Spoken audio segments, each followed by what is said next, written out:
Good afternoon, Mr. Speaker. Good afternoon, sir. Sir, so good to see you.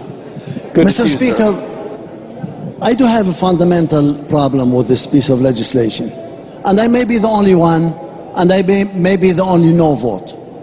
But allow me to explain to you the fundamental problem that I have with this piece of legislation. I know many hospitals. I have had the pleasure and the honor to be a member of the board of a leading hospital in Connecticut for more than 10 years. I'm very involved with those hospitals, and I know how they care about patients. I know how well their employees are trained to care about patients. I know how well they do to support the community, not only the patients. I know how well they are trained to support the families of the patients. So they do a wonderful job. They do.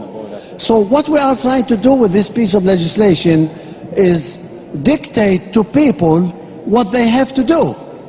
The things that they do best, we are dictating to them, we are requiring them, we are telling them, you have to do this, and you have to do this, and you have to do this. These are the things that they do anyway.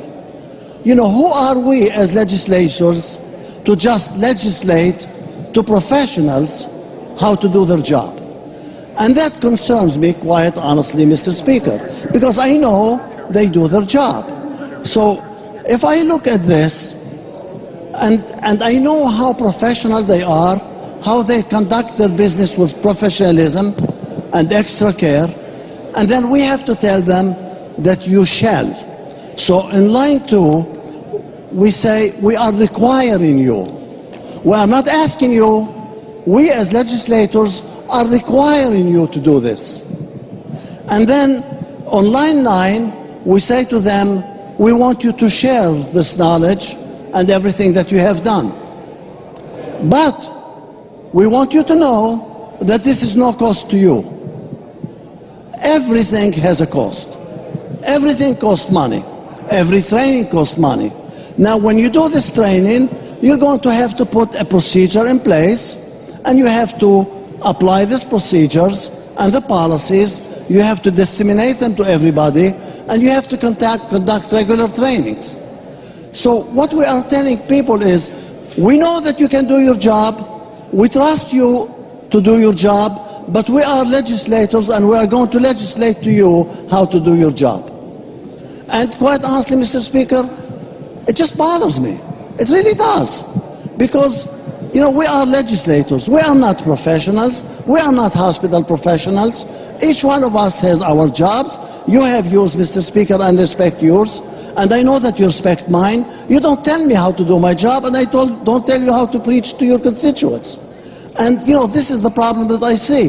It seems to me that we are taking our job as legislators little more and little further than we're supposed to do. You know, these are professionals people. They know what they do. They know how they care for the patients. Now we are just dictating to them the manners by which they do their business. And I know, and I respect, and I think every one of us in here know that they do their business very well. So for this reason, Mr. Speaker, I just cannot support this legislation.